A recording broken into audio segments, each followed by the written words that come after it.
kapatid mo nangangailangan, kahit hindi nang hihingi. Kasi meron tao mahiyain, kahit nagutom na, hindi pa nang hihingi.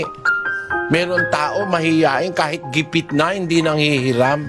Ang sabi dun sa unang Juan 3, ang sabi, Datapwat ang sino mang mayroong mga pag-aari sa sanglibutang ito at nakikita ang kanyang kapatid na nangangailangan at dooy ipagkait ang kanyang awa, paanong mananahan ang pag-ibig ng Diyos sa kanya? yan na nakikita mo pa lang, hindi pa nang hihingi.